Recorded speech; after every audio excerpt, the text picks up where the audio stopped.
Thanks, Mike. All thanks to you for arranging this webinar, NFPA 70 NEC Article 690 Solar Photovoltaic System. My pleasure to present on this topic. Today, I shall be presenting on 5 topics of this article. Number 1, definitions, then circuit maximum voltage, then comes the circuit sizing and maximum current, rapid shutdown system, and in the end, overcurrent protection. Okay, let's start on definitions. Okay, first thing first, definitions. Article 690.1 basically deals in defining few terms, and one of the important definitions include the type of the solar PV systems. The first one important is solar PV interactive system. As defined by the NEC 691.1b, a PV system that operates in parallel with and may deliver power to an electrical production and distribution network is basically an interactive system. Here in a block diagram you can see PV modules connected to the DC cables and to an inverter, and then a PV system disconnect.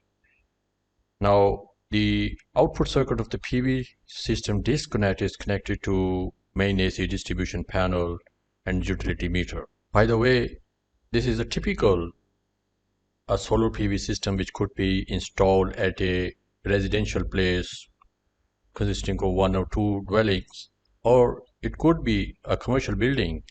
In this case, there are no batteries and there is no energy storage systems. So here the PV power which is produced by the PV modules is basically consumed by the load, or in case the load doesn't take the all power, the balance power goes to the grid. So by definition of NEC, the solar PV system basically comprises of 3 main components: PV modules, inverter, and PV system disconnect. Here the PV system disconnect is a mandatory requirement as per the NEC code, and in case of the interactive system, the PV system disconnect is installed at the downstream of the inverter. Okay, now here you can see that upstream of the inverter there is no disconnect, but for all practical reasons, if I design the system, I will install a DC disconnect over here. And the important point about the PV system disconnect here is that the PV system disconnect in this diagram separates the PV system from all other systems or other components or parts. So the PV system disconnect basically defines the boundary of the PV system as per NEC code. Now on this side, the circuit is connected to a distribution panel, and there could be another way to connect the inverter to the distribution panel, and that is to directly connect the cable over one of the breakers. In that case, we don't need to install the PV system disconnect, and the breaker will be acting as our PV system disconnect. NEC code just generically defines that there must be a PV system disconnect after the inverter in case of interactive system. So if we modify this diagram, we can simply connect the inverter directly to one of the breakers. However, there are other requirements in this case, and these requirements are defined by NEC in the Article 705, which is basically not the topic of today, but just to mention here that Chapter 705 are basically deal in connecting the PV system to the load side or the supply side of the residential electrical wiring, and in this case the section 705.12 applies in case of interactive system being connected over here to one of the breakers of the distribution panel. So here you can see in the block diagram that we have installed a DC disconnect over here prior to the inverter or upstream of the inverter. And for all practical reasons, this would be helpful. And this DC disconnect could be any device. For example, if you are installing multiple strings of the DC modules, then in that case you may need combiners to combine the string, and that combiners may consist of some sort of fuses or breakers, a common fuse, and that fuse shall act as the DC disconnect for us for the PV modules. Now, in case of the rapid shutdown, which we will see in a few moments, in rapid shutdown systems, we may install some typical devices which may act as a DC disconnect, and we may not need to install the DC disconnect. We will see that in a few moments. Now, our next type of the solar PV system is a standalone system. As you can see, there is no grid, and the PV system shall act as a standalone to deliver the power to the AC load. But in this case, the NEC comes up that you may have some DC load over there, and you will have the batteries or the energy storage systems, of course, where the spare energy during the daytime will be backed up, and that can be utilized during the night. Again, here, the PV system disconnect is required, but it's upstream of the inverter. Now here, in case of the PV standalone system, NEC 690 defines that the PV system DC disconnect shall be installed upstream of the inverter, because this disconnect actually separates the PV system from all other systems. If this part is not there, the PV modules and the PV system disconnects, still the system can work because the batteries are there, and in case of the energy already stored in a battery, we can still have the power up to the load. So the NEC brings the location of the PV system disconnect upstream of the inverter, and there is no disconnect over here. But again, for all practical reasons, we may like to install an AC disconnect over here, or we can directly connect it to the one of the breakers of the distribution panel. But NEC doesn't make it mandatory to install a AC disconnect over here. Okay. Now we have another type, which is solar PV DC coupled multimode system. In a DC coupled multimode systems is basically we have both that is combination of interactive and standalone PV system. So we do have batteries and we do have the grid. So the energy gained during the daytime could be utilized by the load, or it could be stored in the batteries, or the balance could go even to the grid. Now this diagram, the block diagram, is a typical representation. However, it could be more complex in reality, depending upon the situation or the electrical wiring at a residential place consisting of 1 or 2 dwellings or other commercial buildings. Now here again, the PV system DC disconnect is upstream of the inverter, and because the system separates the PV system from all other systems as defined in the NEC, but NEC comes up with another disconnect, and it is defined and is mandatory as per the requirement, and that is interactive system disconnect upstream of the inverter, downstream of the inverter, and that is for the AC circuit and must be installed. Now here we have another type of the system, that is AC coupled multimode system, and that is basically combination of interactive and multimode system. NEC leaves us having option of combining both interactive multimode system. So we can see here we have interactive system with a DC disconnect on the upstream side. As per the definition we just saw, that interactive inverter has the PV system disconnect downstream of the inverter. So that is connected to the multimode inverter, where we have interactive system disconnect. So basically this acts, or this PV system disconnect complies to the definition of both interactive inverter and multimode inverter. Now having interactive system disconnect over here and energy storage system over here as similar to the multimode inverter, we could have a combination of interactive and multimode system. There could be a situation where we need to combine either both inverters at one place. So NEC doesn't restricts us to use only one inverter at a particular facility, we could come up some sort of design where we can use inverters together. Now let's move on to our next topic, that is maximum voltage, Article 690.7 of NEC. This article deals in defining the maximum voltage limitations for the solar photovoltaic systems. Now here the maximum voltage limitations vary depending upon the location of the PV system rather than the type of the PV system.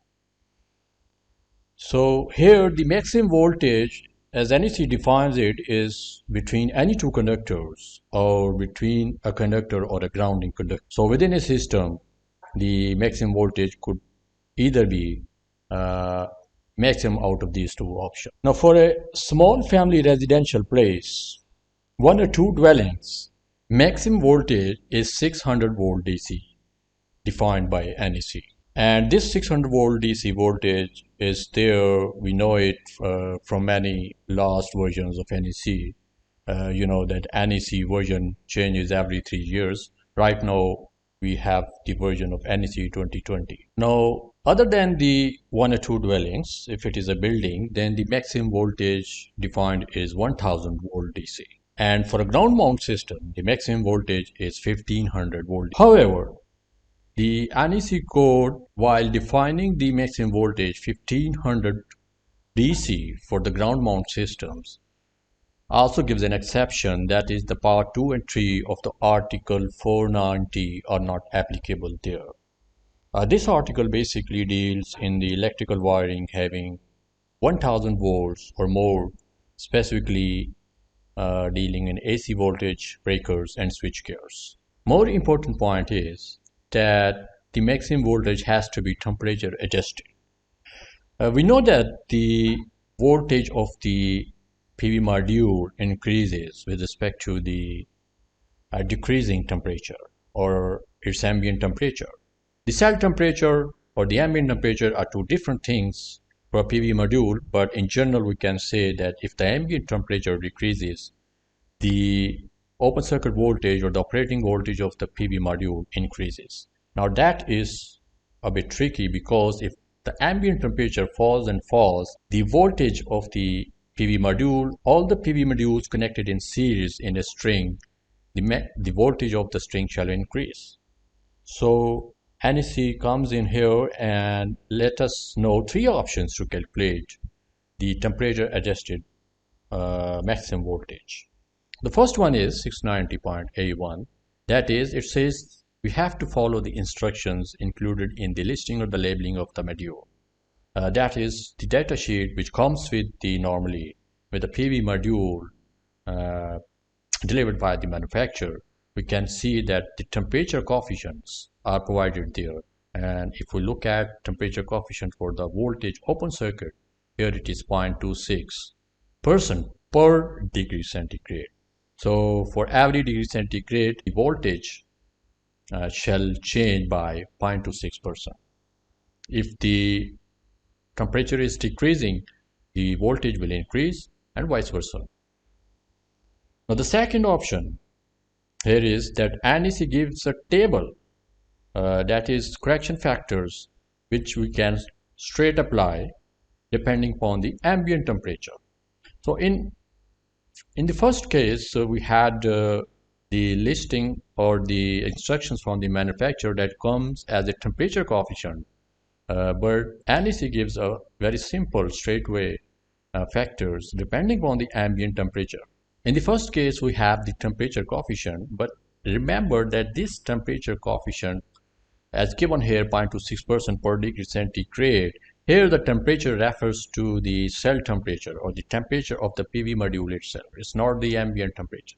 But in case of the table, which is the second option for us to calculate the maximum voltage, the NEC gives us the provision of using ambient temperature as a factor.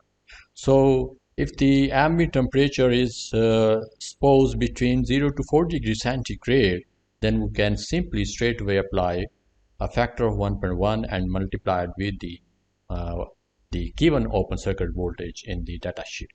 that is at the STC conditions. Okay, now the third option is, it says that if we have a system of 100 kilowatt or bigger than that, then a documented and stamped PV system designed by a licensed professional electrical engineer shall be permitted. Important thing here is that we have to remain within the voltage limits defined by NEC for a particular type of location that we have seen, that for ground mounted system it can't be more than 1500 volts. Now NEC gives us a reference to one of the adopted popular method in the market is Sandia Laboratories, and Sandia Laboratories gives us a method which we can adopt to find out the maximum voltage of PV strings or of a PV system. And adopting a method of Sandia Laboratories, what will happen is that we can have more and more number of modules per string.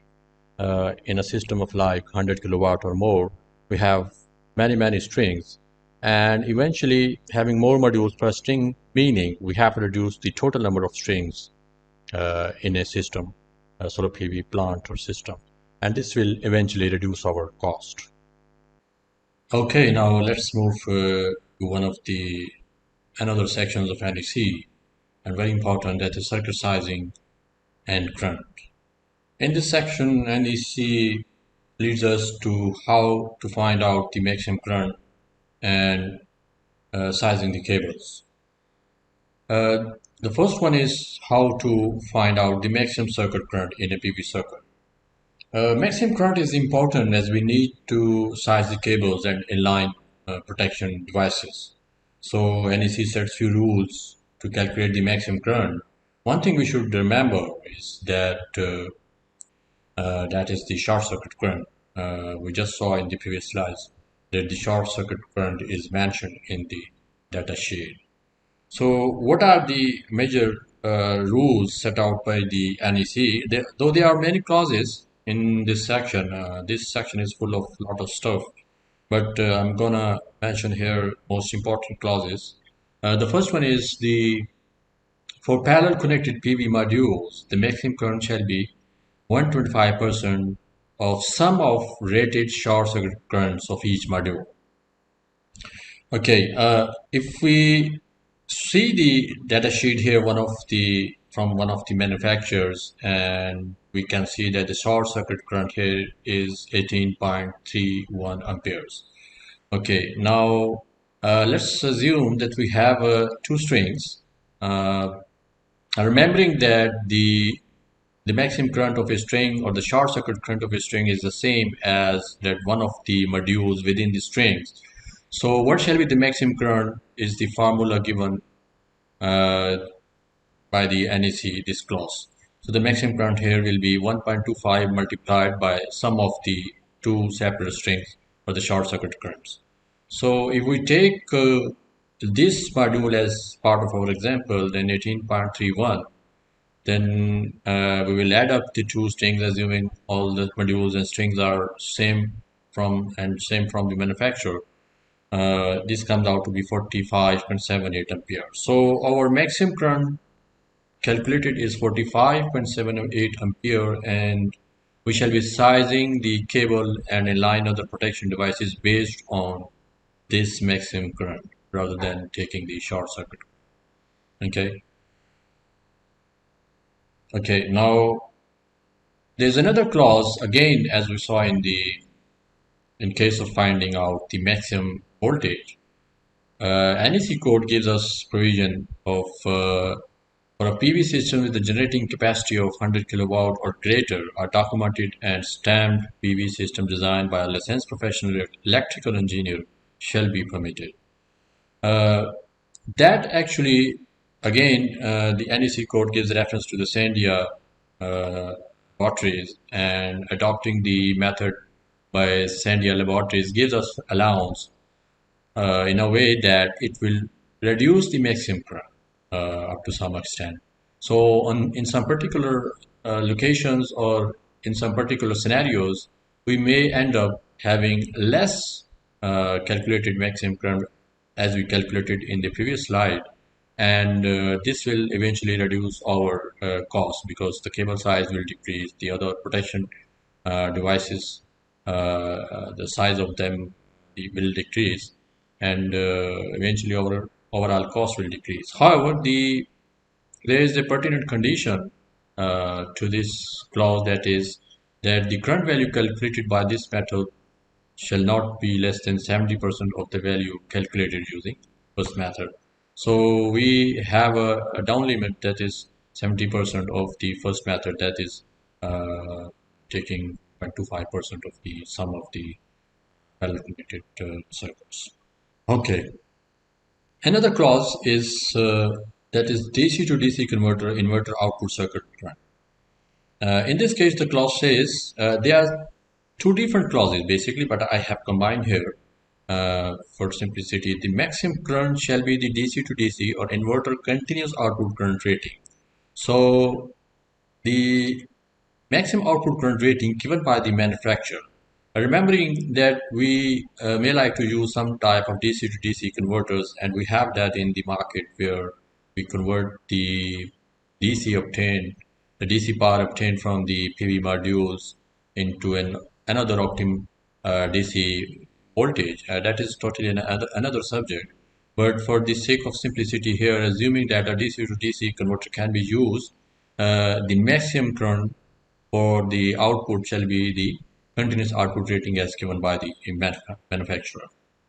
Another clause which is very important and which has been added to the version 2020 NEC, and this clause was not there in version 2017, and that is 690.8A2, and it states that when a circuit is protected with an overcurrent device of an electronic power converter not exceeding the conductor capacity, the maximum current shall be permitted to be maximum input current of that device. Now, what does it essentially mean? Is that, let's assume our previous example, we have two strings, and in that case we found out that the maximum current shall be 45.78 amperes.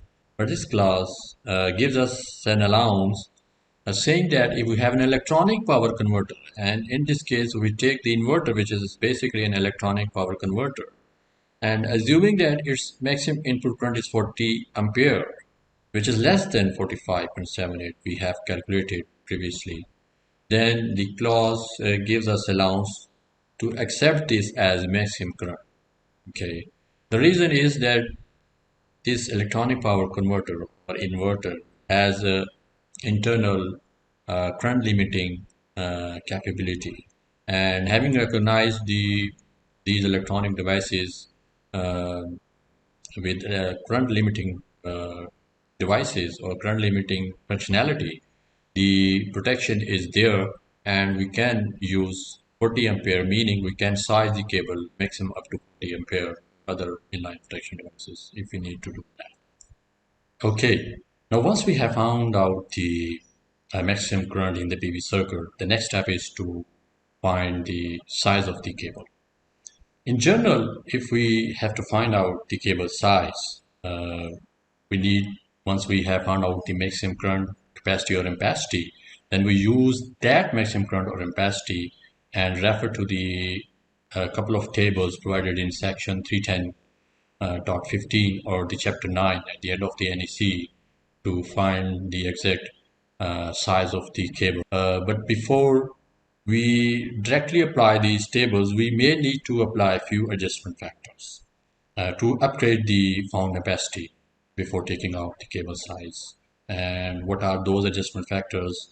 There are a couple of adjustment factors. For instance, if the cables are inside some raceway or conduit, then if it is exposed to the sunlight, then in that case the cable is exposed to the sunlight, so we may need a cable of higher ampacity size, and because every cable having a particular ampacity is basically dependent upon the ambient temperature. You can say the insulation of the cable has limited properties in respect to the temperature.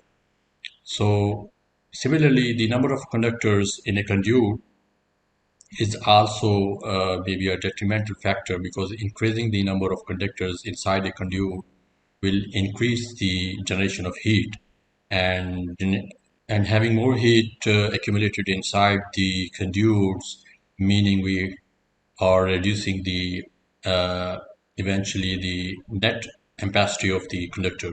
Similarly, ambient temperature factors are applied, and all these factors are given in particular tables in section 310.15. So after applying these factors, we come back to the sizing tables of the cable.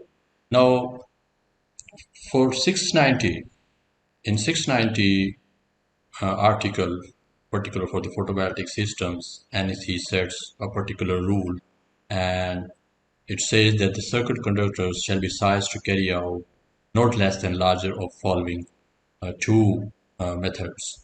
The first one is that before application of adjustment and correction factors. So in case we do not apply the adjustment and correction factors, so we will take 125% of the maximum current calculated. In the previous slides, we multiplied the short circuit current with 1.25 multiple factor. But here we will again multiply this with 1.25 to find out our maximum ampacity of the cable in order to find out the cable size. And the second method is, NEC says that if we have already applied the adjustment or correction factors, then the maximum current calculated 690.8 after the application of adjustment and correction factors. So we will take this maximum current, which is 1.25 into a short circuit, and we will apply the adjustment and correction factors. Now, out of these two options, which one is the larger in ampacity, we will check. We shall take that ampacity, and we shall take accordingly the size of the cable provided in the section 310.15 or the chapter 9 NEC code. Okay, now let's move on to another section of the NEC, that is rapid shutdown system on buildings, 690.12. We know that the purpose of NEC code is basically to safeguard the persons and the property from hazards arising from the use of electrical wiring or electricity. So here in section 690, the code introduces a special function, the rapid shutdown function, and it's required to be installed in buildings to reduce the shock hazard for firefighters. In the previous versions, that is 2017, the word of firefighters was not used. The typical word used was the emergency responders, but in version 2020, it has been changed to firefighters. The objective here is basically to control the voltage of conductors, whether it is DC circuits or inverter output circuits, within a defined boundary. Now, this section 690.12 define a boundary within which the voltage of the conductors have to be controlled. And what are those boundaries or requirements? In this block diagram, you can see an array of PV. So this 690.12 says that if a rapid shutdown function is initiated, another requirement within the same code is, it says that the PV wiring shall have no exposed wiring or conducting parts and shall be installed more than 8 feet from the exposed grounded conducting parts or the ground. So this requirement is very specific. In the previous versions, like 2017 of the NEC code, this requirement was in a different way in version 2017, but now a lot has been changed in version 2020. Okay, now the question is how we can initiate the rapid shutdown. The code says that we have to install a PV hazard control system listed or field labeled for the purpose that shall be installed, and it shall be either automatic or manual with an initiation device. Now, one way of initiating the rapid shutdown is the block diagram here shows a disconnect here, and which is controlled by a controller, and that controller will initiate the rapid shutdown on from a initiation device. Okay, and this controller may communicate with the inverter. Different manufacturers have different strategies. They are coming up with different technologies, and some of the inverters now are coming up with the rapid shutdown function, which can initiate the rapid shutdown function, and there may or may not be a controller needed for that purpose. More important thing is that the initiation device for one or two dwellings shall be installed in a readily accessible location outside the building so that firefighters can readily uh, locate the initiation device in case of fire and find it out. Okay, now let's move on to our next topic, Overcurrent Protection Device, OCPD, 690.9 article of NEC. This section says that the PV system DC circuit and inverter output conductors shall be protected against overcurrent. Okay, and that shall be at least 125% of maximum current calculated. And the OCPD shall be listed for use in PV systems. Now this section 690.9 has a couple of clauses. There's a lot of stuff, and a lot have been changed in version 2020 as compared to the version 2017. It's a huge section in my view, and needs a comprehensive time to explain various clauses. But here I'm gonna touch only two basic clauses to clear about the concept behind this clause, overcurrent protection device. Okay, clause 690.9, subsection A1. Now this subsection deals in where the OCPD shall not be required. And it states that the OCPD shall not be required where both following conditions are met. The first one is the conductors have sufficient ampacity for maximum circuit current. And second, the currents from all sources do not exceed maximum overcurrent protective device rating specified for the PV module or electronic power converter. Uh, in order to understand, I think the best way is to have some scenarios. And let me explain one by one. Let's see the scenario one where we have a string of PV modules where the maximum protected device rating specified by the manufacturer is 20 ampere. Okay, and the module have short circuit rating of 8 ampere. So the maximum current, as we found out in previous slides, shall be 10 ampere. Assuming we have installed the cable of having capacity 15 amperes, and this inverter have these specs, particularly we assume that this is a current limiting device and there is no backfeed. Now we can see that in case of maximum conditions, even 10 amperes, or due to any malfunction here, uh, this will be seen as the short circuit conditions for the string. So in that case, it shall be 8 amperes. But as we have the ampacity of 15 ampere, this is not going to harm this conductor. So in this case, we do not need the overcurrent protection device. Okay, now let's see the second scenario. Here we have the same string, but we have two of those connected in parallel. Now here in this case, let's first assume that one of the strings goes into malfunction, or there's any fault, and due to which this acts as a short circuit other string. Okay, now if this acts as a short circuit, so the current will flow to this point. Now as it will be short circuit condition for the other string in this fault condition, the maximum current will be 8 amperes. Now these 8 amperes generating from here and going into this other string which is in fault, so the 8 amperes is still less than the ampacity of this conductor. Okay, and in this fault condition, again this is not going to harm or is not detrimental to this conductor. In this case, even we do not need the overcurrent protection device. And if we see this side, the total I max for this string shall be, because one string is 10 ampere, the total is 20 ampere. And assuming this side of the conductor has 25 ampere capacity. So again, this is more than the maximum current produced by the both strings. So we do not need overcurrent protection device here. Now let's come to the subsection A2, where it specifies that where OCPD is required.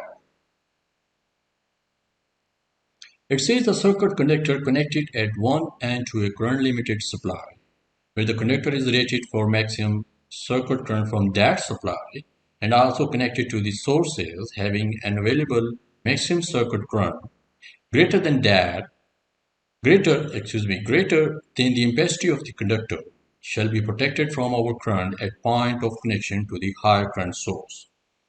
Sometimes the language of the code seems to be a bit confusing, but the best way again is to have some scenarios. So let's have this scenario 3. In this case, assuming the same string we have in the previous slide, we have now 3 strings connected in parallel. Now again reading the code, a circuit conductor connected at one end to a current limited supply. So let's assume this circuit conductor and it's connected to the current limited supply, which is basically PV, and we know that the PV strings or the PV module are current limited in nature. So where the conductor is rated for maximum circuit current from that supply. So here the conductor is specified assuming its capacity is 15 ampere, however, where our maximum current here is 10 ampere. And also connected to the sources having an available maximum circuit current greater than the capacity of the conductor. Now, assuming we have other sources this, and which are connected in parallel. And again, let's say that if this first string goes into malfunction or there's some sort of fault and there's a short circuit condition appears, other strings, then the current will flow to this side. Okay, so this is what it is saying, that also connected to the sources having an available maximum circuit greater than the capacity of the conductor. Now because the short circuit condition will appear, so we assume that the short circuit is 8 ampere. So summing up for the 2 strings, it will be 16 amperes. Now if 16 amperes flow in this direction, we assume that the capacity of this conductor is 15 ampere. So which is not good, and we need to protect this conductor. So we need an OCPD here, okay? And on the other side, if we assume that the capacity is 40 ampere, I max is 10 ampere, so I took, let's say the sum up will be 30 amperes, and assuming the 40 amperes, then there's no need of OCPD here. Now, I want to discuss another scenario. It's a little hypothetical scenario. A few experts may not agree with me that this is overkill, and that is, by the way, we assume that in the previous scenarios the inverter is no backfeed. Okay, it can't backfeed in case of any malfunction. Now here I'm assuming that the inverter is not a backfeed, or we do not know about this, and in case of any malfunctioning or any fault here, it can also backfeed the current. Okay, now in that case, if we look at the specs of the inverter, seeing the fuse rating maximum is 15 amperes, so I will assume that in case of malfunction or any fault, it can feed back 50 amperes. Now because the capacity taken here is 40 ampere of the conductor, so we have to use an OCPD here. Okay, so that is the basic concept behind OCPD. We have to protect the conductors in case of any current coming over from other sources in case of faults or some malfunctioning, and we have to protect the conductor so that it doesn't become source of ignition or fire